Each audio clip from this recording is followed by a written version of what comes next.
हरे कृष्णा। तो आप आज की इस जो है श्रीमद् भगवत गीता क्लास में आप सभी भक्तों का बहुत बहुत अभिनंदन, बहुत बहुत साधुवाद कि आपने अपने कीमती समय में से अपना कीमती समय प्रदान किया। तो आज हम श्रीमद् भागवत गीता के कुछ श्लोकों का अध्ययन करेंगे और उसके साथ साथ जो है पहले हम मंगलाचरण करेंगे। तो कर लेंगे फिर। लो।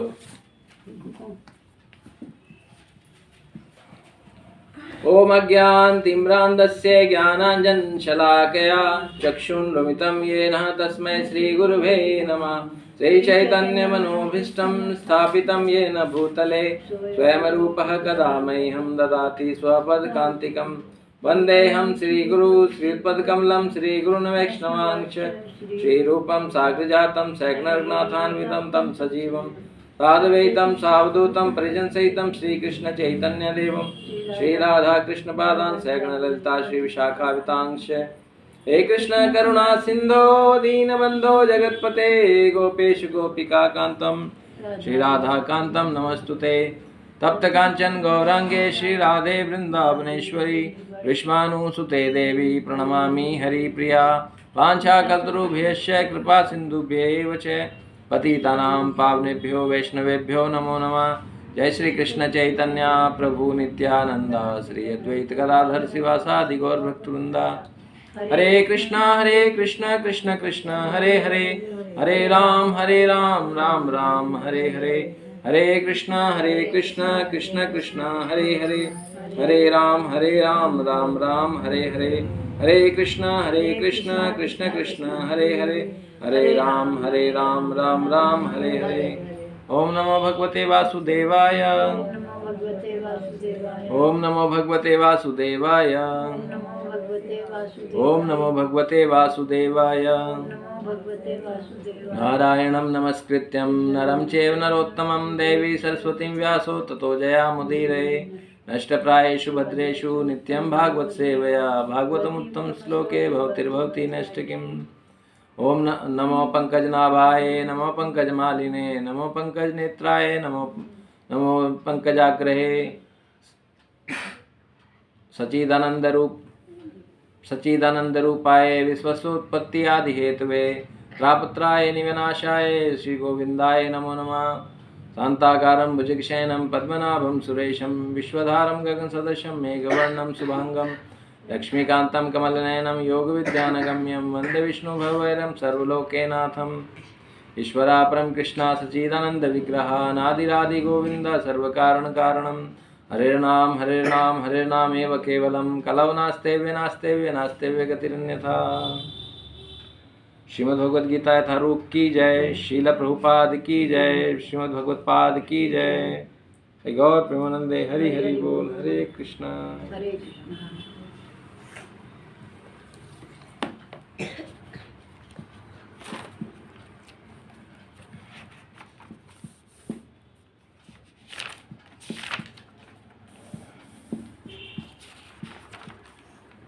तो आप सभी का पुनः इस भागवत गीता क्लास में स्वागत है। लास्ट टाइम हमने जो है बात की थी कि संसार का असर कैसे छूटे। हमारा ये टॉपिक था कि जो संसार है ये दुखालय में शाश्वतम, ये जो पृथ्वी लोक है, इसका असर जो सारे जीवात्मा पे हो जाता है, उसका असर कैसे छूटे। तो हमने उस बारे में जो है ना बहुत सारी बातचीत की थी, बहुत सारे भगवत गीता के श्लोक भी लिए थे। तो उसी के उसमें सीक्वेंस में आज हम जो है बात करेंगे कि सत और असत का कैसे विवेक किया जाए। इसमें सत क्या है, असत क्या है, इसको हम कैसे मतलब इसको पहचान सकें कि ये सत है और ये असत है। इसका विवेक जो है कैसे किया जाए, इस विषय पे हम बातचीत करेंगे। तो वास्तव में जो हम हैं, हम बेसिकली क्या हैं। अब कोई मैं आपसे प्रश्न करूं कि हम क्या हैं, तो आप कहेंगे कि हम जो है शरीर हैं, कोई कहेगा हम आत्मा हैं, है ना, कोई कहेगा हम जीवात्मा हैं। तो हम क्या हैं, हम बेसिकली एक जो है आत्मा है, हम शरीर नहीं है। शरीर के हम अंदर रहने वाला, जैसे देही होता ना, देही, देह के अंदर देही होता है, देह के अंदर, देह क्या है, ये हमारा शरीर, इसके अंदर एक देही होता है, उसे बोलते हैं आत्मा। ऐसे ही एक जो है ना खेत होता है, उसे बोलते हैं क्षेत्रज्ञ, क्षेत्र बोलते हैं। उस क्षेत्र में काम करने वाला कौन होता है, किसान होता है, उसे बोलते हैं क्षेत्रज्ञ। तो खेत में कौन रहता है, क्षेत्रज्ञ, किसान, तो उसको भी आत्मा ही बोलते हैं। तो ऐसे ही जो है ना ये सारा का सारा जो शरीर है उसके अंदर क्या रहता है, उसके अंदर एक आत्मा रहती है जो हमारे पूरे शरीर को चलाती है, उसे बोलते हैं जीवात्मा, उसे बोलते हैं क्या, जीवात्मा। तो ये जो है ये समय समय पर क्या करता है, जैसे जन्म होता है किसी जीवात्मा का तो वो एक शरीर धारण करता है, किसका, एक छोटे से बेबी का, नवजात शिशु का शरीर धारण करता है। तो वो नवजात शिशु जो है वो उसकी सूक्ष्म स्थिति है, सबसे पहली स्थिति है बच्चे की, नवजात शिशु की। अब जैसे ही बच्चा नवजात शिशु होता है कुछ टाइम बाद वो बालक में कन्वर्ट हो जाता है ना। पहले तो सब कुछ उसकी माँ करती है, फिर वो कुछ टाइम बाद थोड़ा सा बड़ा हो जाता है तो हाथ पैर चलाने लगता है, इधर उधर घूमने फिरने लगता है, बोलने लगता है, तो बालक हो जाता है। तो अब उसकी जो है वो पुरानी स्थिति कहाँ गई, जब वो एक सूक्ष्म शरीर में था, सूक्ष्म शरीर मतलब एक छोटे शरीर में था, जब वो नवजात शिशु था, अब वो एक थोड़े से बड़े शरीर में आ गया, अब वो बालक बन गया, तो उसका जो नवजात शिशु का शरीर था वो कहाँ गया, इसका मतलब है कि वो चला गया। अब वो बालक के शरीर में है, तो कुछ टाइम बाद वो बालक से युवा हो जाएगा, तो उसका जो है ना वो जो बालक का शरीर है वो भी चला जाएगा, है ना। ऐसे ऐसे क्या होगा, ये स्टेज ऊपर की तरफ बढ़ती चली जाएगी। अब बढ़ती चली जाएगी तो इसका कारण क्या है कि ये जो हमारे अंदर आत्मा है उसका साइज तो सेम है, वो तो बढ़ नहीं रही, परंतु जो उसके ऊपर जो कपड़ा उड़ा रखा है, जो शरीर पहन रखा है, वो धीरे धीरे बढ़ रहा है। उसकी जो है ना उसके अंदर चेंजिंग आ रही है, ना कि आत्मा के अंदर। तो एक्चुअली क्या है, जो शरीर है ये संसार का प्रोडक्ट है, संसार है ना, जो ये संसार है, पृथ्वी है, इसका प्रोडक्ट है कौन, शरीर। और जो आत्मा है वो किसका प्रोडक्ट है, वो भगवान का प्रोडक्ट है, वो परमात्मा का प्रोडक्ट है। तो इस कारण जो है वो भगवान का अंश हो रखा है, तो उसे बोलेंगे सत्य, उसे क्या बोलेंगे, सत्य। और ये जो शरीर है इसे क्या बोलेंगे, असत्य। समझ रहे ना, जो ये शरीर है ये क्या है, असत्य है, क्योंकि इसका कभी भी जो है ये रहने वाला नहीं है। ये कुछ टाइम बाद क्या होता है, पहले जन्म लेता है, फिर बढ़ता है, फिर बच्चे पैदा करता है, फिर बुढ़ापा आता है, फिर ये मर जाता है, खत्म हो जाता है। तो इसका क्या है, ये असत्य है, इसका कोई जो है वो औचित्य नहीं है, ये कोई ड्यूरेबल नहीं है, ये टिकाऊ नहीं है, ये टाइम पर जो है ना इस धराधाम से जाता रहता है। परंतु इसके अंदर जो क्या है, हरे कृष्ण, इसके अंदर जो आत्मा है वो क्या है, वो सदा से रहने वाला एक सत्य चीज है, भगवान का अंश है, परमपिता परमेश्वर का एक अंश है, भगवान कृष्ण का एक अंश है जो कि सदा रहता है। हम चाहे रहें चाहे ना रहें, वो उसका स्थिति क्या है, वो 100% रहेगा, उसका कभी नाश नहीं होता। नाश किसका होता है, शरीर का होता है। तो ये जो शरीर है ये बहुत सारी अवस्थाओं से चलता रहता है।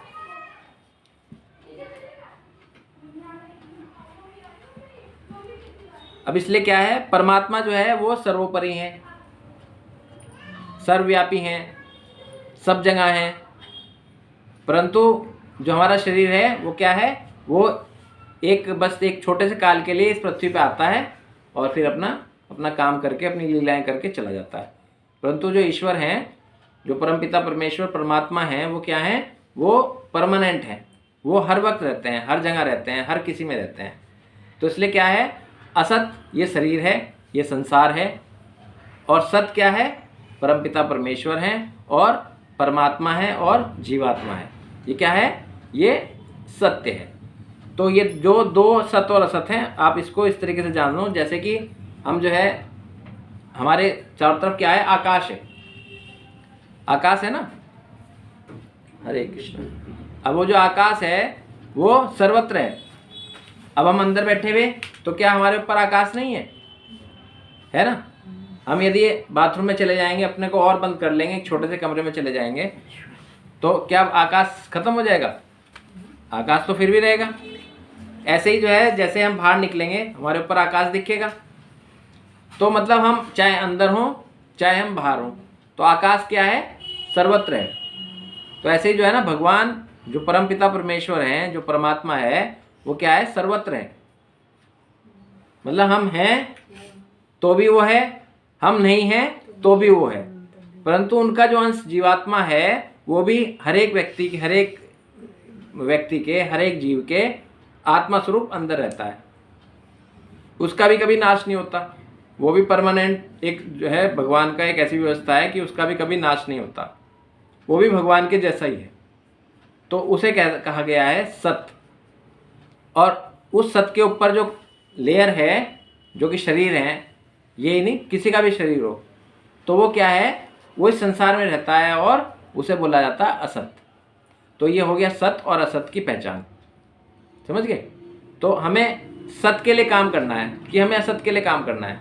जो सत्य है, सत्य मतलब सच्चिदानंद रूपा है, जो भगवान कृष्ण है, जो परमपिता परमेश्वर है, जो परमात्मा है, हमें उसके लिए काम करना है। उसका क्या काम है, वो सदा आनंद में रहता है ना।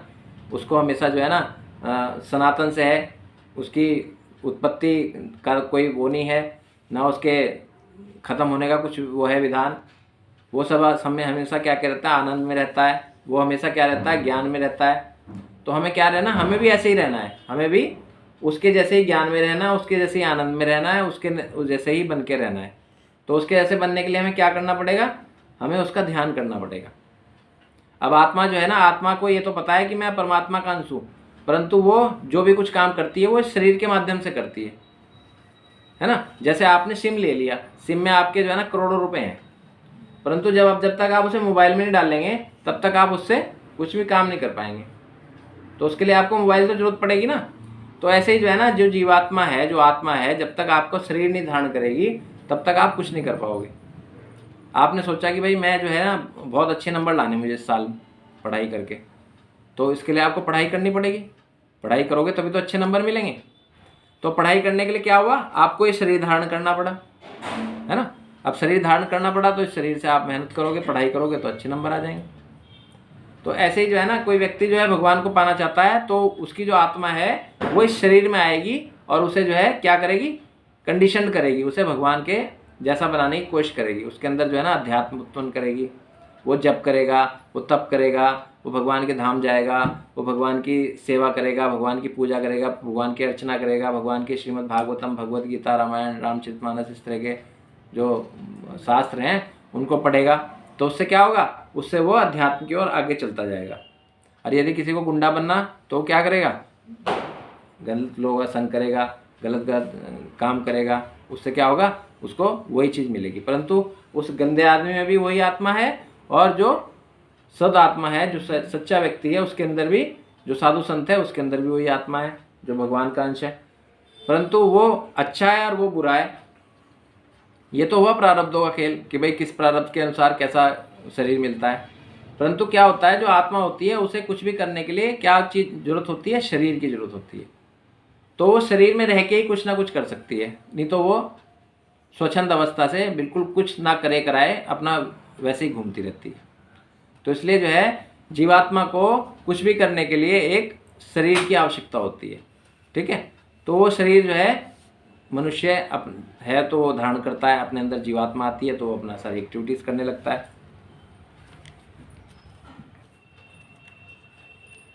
तो इसमें बताया गया है कि जो भगवान को, जो ऐसा देहधारी जीव जो पंच तत्व से मिलके बना हुआ है और वो क्या करता है, वो भगवान के साथ समता में रहता है, संत तत्व में रहता है, समता में।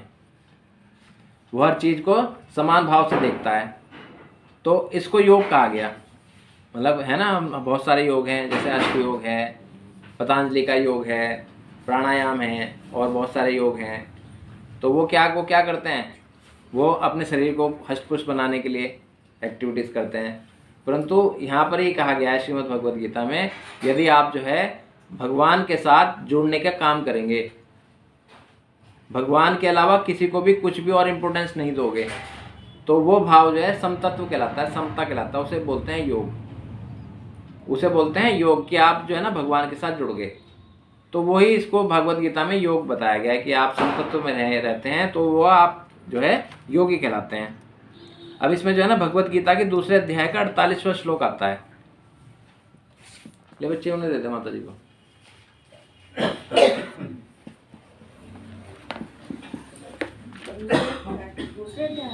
दूसरे अध्याय का 48वां श्लोक।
खोल गया माता जी?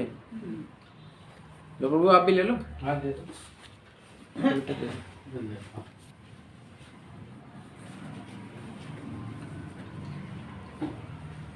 सभी लोग बोलेंगे मेरे साथ। योगस्थः करु कर्माणि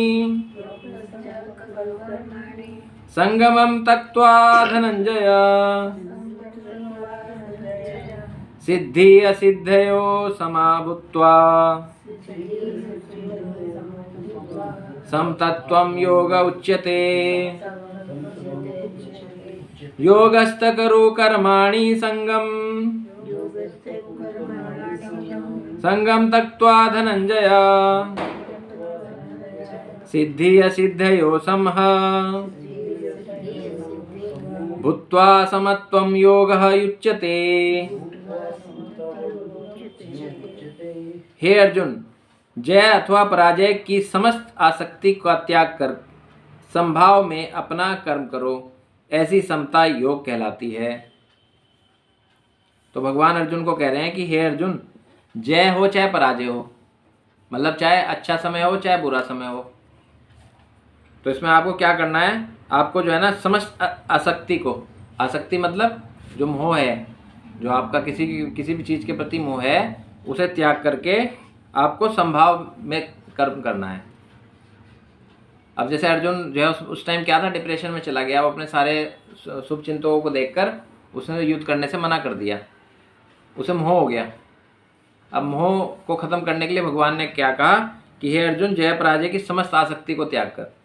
मतलब ये तुझे ये लगेगा कि भाई मैं अपने शुभ चिंतकों को मार रहा हूँ, या मैं हार रहा हूँ, या मेरे द्वारा बहुत सारे लोग मारे जाएंगे, तो ये सब भाव जो हैं छोड़ के तुम्हें क्या करना है, तुम्हें जो है समभाव में, मतलब केवल भगवान के आदेशानुसार कार्य करना है, भगवान के अकॉर्डिंग काम करना है। तो यदि ऐसा तुम करते हो तो ऐसा जो कर्म है वो समता योग कहलाता है।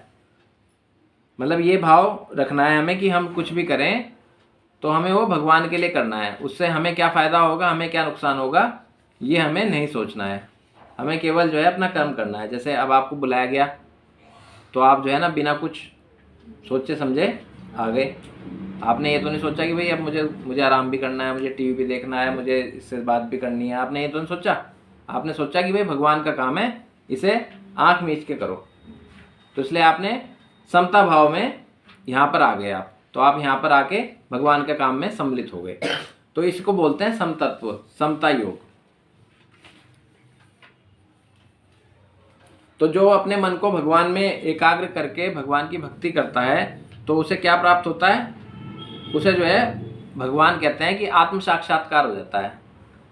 कृष्ण भावना अमृत में वो व्यक्ति उतर जाता है। कृष्ण भावना अमृत क्या होता है, मतलब वो भगवान के अलावा किसी और अन्य को नहीं मानता, वो जो भी काम करता है वो भगवान का ही समझ के करता है, वो किसी भी और चक्रों में नहीं पड़ता, जो भगवान के द्वारा बताए गए नियम हैं उनके अकॉर्डिंग ही कार्य करता है। तो ऐसा व्यक्ति जो है कृष्ण भावना भावित होकर भगवान के धाम जाने का अधिकारी बन जाता है। तो ये श्रीमद् भगवत गीता में कहा गया है।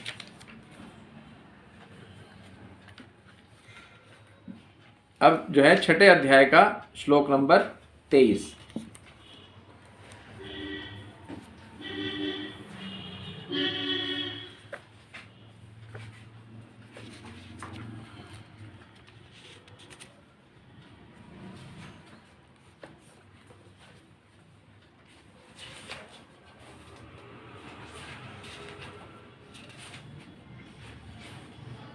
खुल गया सबका?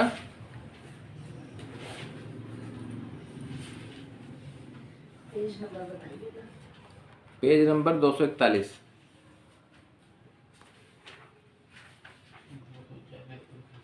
छठे अध्याय का 23वां श्लोक। उसके बाद 24 है, 19 के बाद 24 है। नहीं है ये है ना 23 नीचे है 23 एक लाइन का श्लोक है। 20 21 22 कम 23। विद्या उपकर्षण योग हाँ इकट्ठे हैं ये, योगम। 4 एक इकट्ठे। है ये एक ही लाइन हाँ, एक लाइन का श्लोक है ये। हाँ।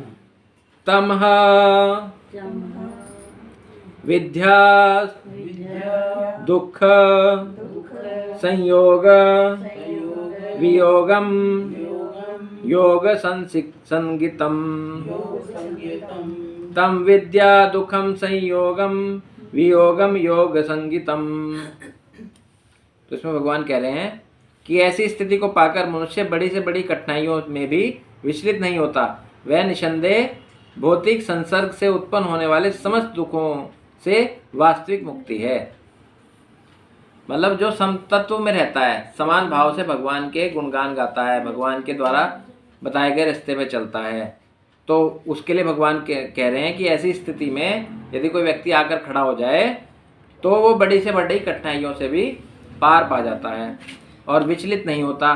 वह निसंदेह ही भौतिक संसर्गों, ये भौतिक संसर्ग क्या होते हैं? भौतिक संसर्ग ये होते हैं जो हमारी इंद्रियां हैं, उनके द्वारा जो हमें दुख पहुंचाया जाता है, उन्हें बोलते हैं भौतिक संसर्ग। हमारी इंद्रियां क्या हैं? कर्म इंद्रियां और ज्ञान इंद्रियां। और ये जो है दुखालय में शाश्वतम, जिसके अंदर हम रहते हैं, इनसे हमें जो भी कष्ट मिलते हैं उन्हें क्या बोलते हैं? भौतिक संसर्ग, है ना। जैसे हमें अपने मुंह से क्या मिलता है? जब हम किसी को गलत कहते हैं तो हमें उल्टा सीधा सुनाता है, उससे हमें डिप्रेशन हो जाता है। उस मुंह से हम कोई गंदी चीज़ खा लें तो हमारा पेट खराब हो जाता है, हम बीमार पड़ जाते हैं, है ना। यदि हम गलती से गलत जगह चले जाएं अपने पैरों से तो हमें दुख भोगना पड़ता है ना। आंखों से हम कोई गलत चीज़ देख लें, कोई व्यक्ति किसी की गर्दन काट रहा, हम देख लें उसे, तो क्या होगा?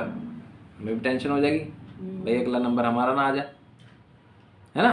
तो हो गया ना आंखों से टेंशन। नाक से हमने कोई गंदी चीज़ सूंघ ली, क्लोरोफॉर्म, मतलब कोई छिड़काव कर रहा क्लोरोफॉर्म का, हमने वो सूंघ लिया तो हम बेहोश हो जाएंगे, है ना। कान से हमने कुछ गलत चीज़ सुन ली तो हमें फिर टेंशन हो जाएगी। तो मतलब ये क्या है? ये इस संसार की जो भौतिक संसर्ग हैं, इनमें हम फंसे हुए लोग हैं और हम इन्हें सुन के क्या करते हैं? अपने अंदर ले लेते हैं और कष्ट भोगना शुरू कर देते हैं। तो इन भौतिक संसर्गों से उत्पन्न होने वाले समस्त दुखों, समझ रहे हैं ना आप? ये जितना भी ये मृत्यु लोक है, ये दुखालय में शाश्वतम जो ये संसार है, इसके अंदर जो हम जीव हैं, शरीर हैं, जो मनुष्य हैं, वो क्या है? घिरे हुए हैं किससे? अपनी इंद्रियों से और इस संसार के बहुत नौटंकियों से। तो उनसे क्या होता है? हमें टाइम टाइम पे कष्ट मिलते रहते हैं बहुत सारे। तो भगवान कह रहे हैं कि निसंदेह भौतिक संसर्गों से उत्पन्न होने वाले समस्त दुखों से वास्तविक मुक्ति हो जाती है उस व्यक्ति की।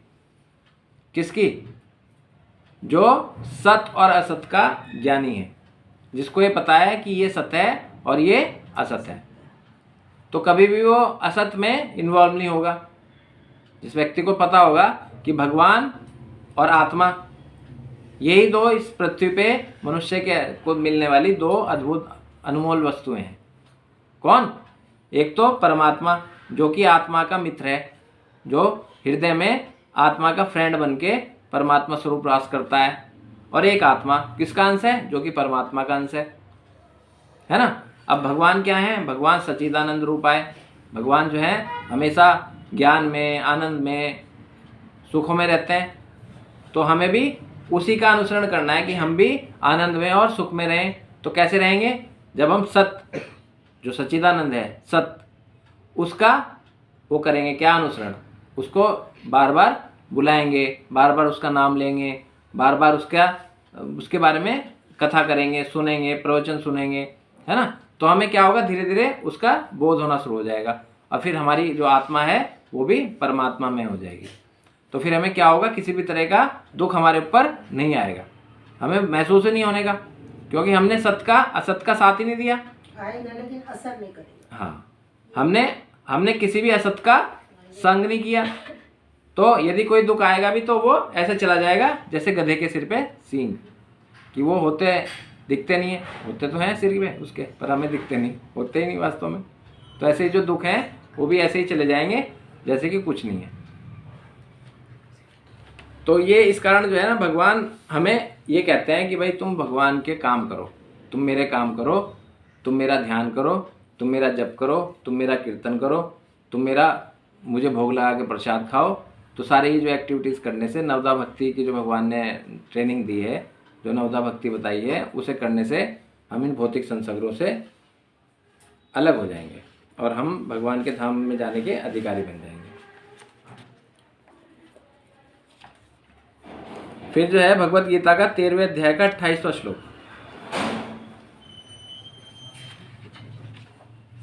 पेज 13वें अध्याय का 28वां श्लोक पेज नंबर अभी बता रहा।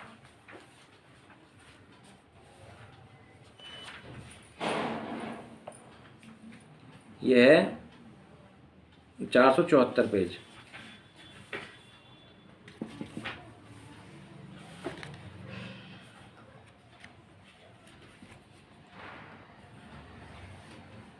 खुल गया सबका? 474 में। हाँ जी, 28वां 13वें का 28वां श्लोक।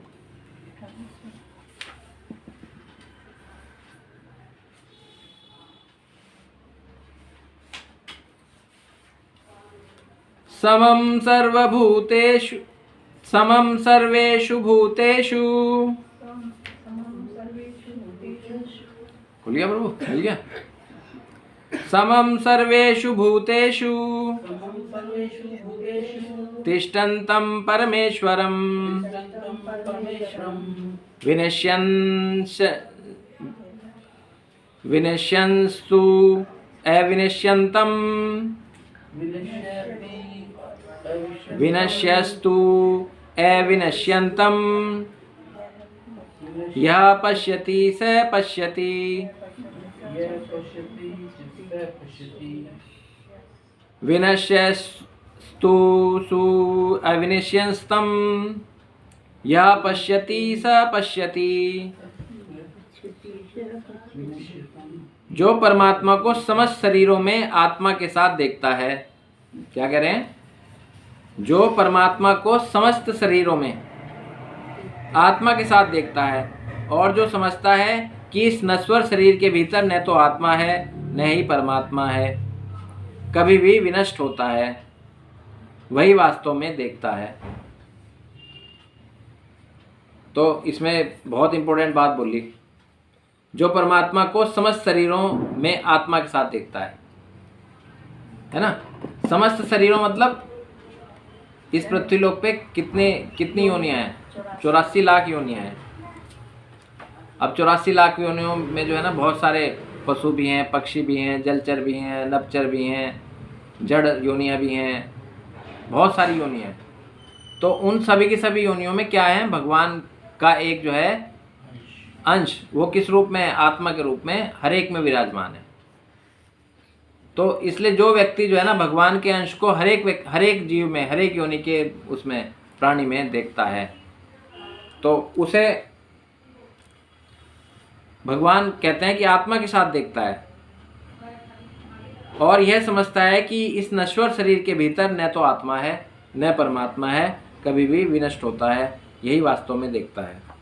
तो इसमें बताया गया है कि जो व्यक्ति आध्यात्मिक दृष्टि रखता है, आध्यात्मिक दृष्टि अपने गुरु के माध्यम से, जो आध्यात्मिक है व्यक्ति, जो शास्त्रों का अनुसरण करता है और भगवत गीता का पाठ करता है और जो जिसने गुरु धारण कर रखे हैं, जो आध्यात्मिक है, वो क्या कहता है कि ये जो नेचर है, जो हमारा शरीर है, इस शरीर के अंदर 3 तरह की चीज़ें होती हैं। पहली तो शरीर, ठीक है। दूसरा आत्मा, तीसरा आत्मा का फ्रेंड परमात्मा। मतलब सबसे पहले क्या हो गया, शरीर, नंबर 2 शरीर का स्वामी आत्मा, और नंबर 3 शरीर का फ्रेंड परमात्मा। ये 3 चीज़ें जो हैं इस शरीर के अंदर उपस्थित रहती हैं और इन्हें संयुक्त रूप से देखता है। अब जैसे आप ही मेरे अंदर देखने लगो तो आप मुझे क्या देखोगे कि भाई ये जो है आदमी है और इसका शरीर है इस तरह का, ये गोरा है, ये थोड़ा सा लंबा है, इसका रंग सांफ सा है, इसने कपड़े पहन रखे हैं, बस ये एक आम आदमी तो ये चीज़ देखेगा ना। परंतु एक आध्यात्मिक व्यक्ति जो है, आध्यात्मिक दृष्टि रखने वाला, वो व्यक्ति क्या देखेगा कि ये एक शरीर है, दूसरा इसके अंदर इस शरीर का मालिक आत्मा रहता है, और तीसरा इसके अंदर आत्मा का फ्रेंड जो मित्र है परमात्मा, ये भी रहता है। तो वो 3 चीज़ों का बोध करेगा। मतलब वो ये नहीं देखेगा ये डॉक्टर साहब हैं, ये प्रिंसिपल साहब हैं, ये माता जी हैं, मैं वो भी डॉक्टर साहब है। प्रवचन कर रहा हूँ, ये माता जी, ये बच्चे बैठे हुए हैं, ये इस तरह का भाव नहीं रखेगा। वो केवल ये भाव रखेगा कि भाई ये तो शरीर है और इस शरीर के अंदर आत्मा, शरीर का मालिक रहता है, और इस मालिक के साथ जो आत्मा है वो भगवान के सानिध्य में अपना मित्र बना के परमात्मा को अपने अंदर बिठा के रखता है। तो ये भाव जो है रखता है, व्यक्ति समझता है। मतलब ये एक आध्यात्मिक व्यक्ति की दृष्टि बता रहा हूँ। तो जो ये व्यक्ति ज्ञान, इस तरह का ज्ञान रखता है ना, वही सच्चा ज्ञान है। इस तरह का जो ज्ञान रखता है वो कभी भी कोई भी उल्टा काम नहीं कर सकता, ना तो किसी को कष्ट पहुंचा सकता, ना किसी के बारे में गलत सोच सकता, ना किसी को सपने में भी मतलब किसी के साथ गलत नहीं कर सकता, क्योंकि उसने देख लिया कि भाई ये तो जो है सारा का सारा भगवान और आत्मा का खेल है, भगवान का ही